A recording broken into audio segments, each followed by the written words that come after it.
If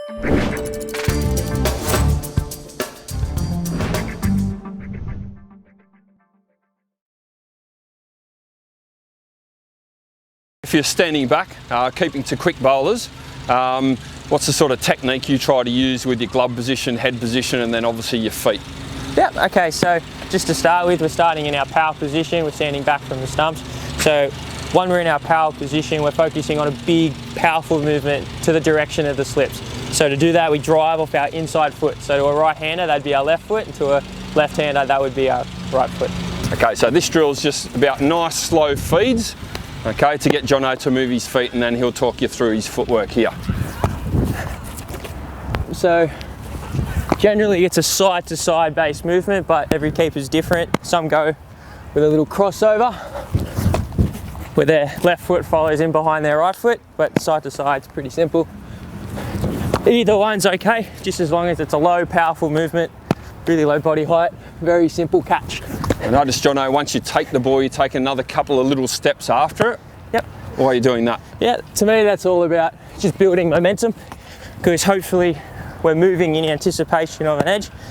If my movement's low, powerful, towards the slips, I know that I'm ready for that outside edge. A great idea to kind of grasp that concept is to try and catch the ball on your inside hip. Yep, good. So for me right now, I'm pushing as hard as I can to try and catch it on my left hip. And vice versa for the left-hander. Yep. Why is it important to obviously practice to a left-handed batsman as well, moving the other way? Yeah, so obviously you got left-handed and right-handed batsmen who play the game. But for me, it's always about recognising which side's your strongest side. Like for me, being a right-handed person, I feel a lot more comfortable on the right side. So for me, I do a lot more left than I would right. And you're trying to catch, what's the catch position here, where you're trying to catch the ball as you get to it? So ideally you want to be catching the ball hip height, but that's not always the case. So just inside on my right hip, big powerful movement, try and get there. The lower the ball's thrown, the lower my body height has to be. Now, when I'm doing that, I'm focusing more on how high my bum is rather than bending with my back. Nice, powerful squatting position. So as I throw some on the full, and just explain sort of your head alignment, your hands, and where your feet go. So just to start, I'll just talk about where your setup's supposed to be. The general idea is that your left foot to a right-hander is starting on off stump, and depending on how far back it is, it's all about your reach. So you want to be finishing just behind the stumps, just to avoid that no ball situation. All right, so we'll get into it. Yep. Easy setup. So the general idea is, or when I explain it, is always having your hands, eyes and feet working together. Yep. And if they work together, you'll be in a very good spot. So generally, just starting with our hands, we're focusing on a nice surface area, a very large surface area, with your dominant hand slightly overlapping your non-dominant hand. So I'm right-handed, so my right hand's slightly on top. Yep. So a big surface area, big presentation, hit the middle of the gloves. So now talking about my footwork, we're talking about a small step with my right foot to get slightly outside the line of the ball. So once I do that, just watch my head, it follows. So I'm catching the ball under my eyes, outside, preparing for that ball to either turn big or that small edge. So from where I'm from, John, it looks like I can see the top of your head, or the peak of your cap points to where you're watching the ball. Is that a good indication for coaches to look at, to make sure the keeper's watching it? You want to make sure. Like, the number one rule is to watch the ball, and that's a great way to actually examine whether that's happening or not. So we'll just do a few a little bit wider. I just want you to watch my feet. So once the ball goes wide, it's slightly more uncomfortable for the keeper because it's a larger movement and it's a little bit harder. So see my feet here, I've slightly opened my foot because it allows my hips to rotate. So I can lengthen the catch, give myself a little bit more time. That's great for if the ball's turning large, because the moment I don't open that foot, it's like here, I close myself off, can't get that hip rotation, my leg stops me.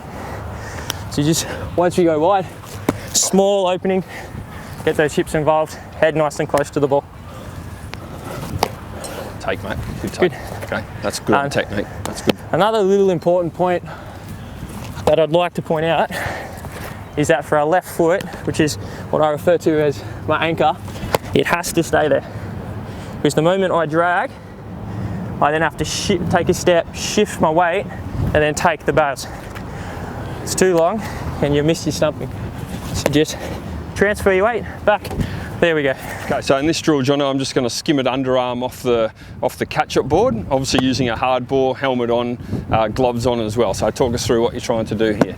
Yeah, so this one, for me, it's generally about going away slightly from technique and just allowing your body to react.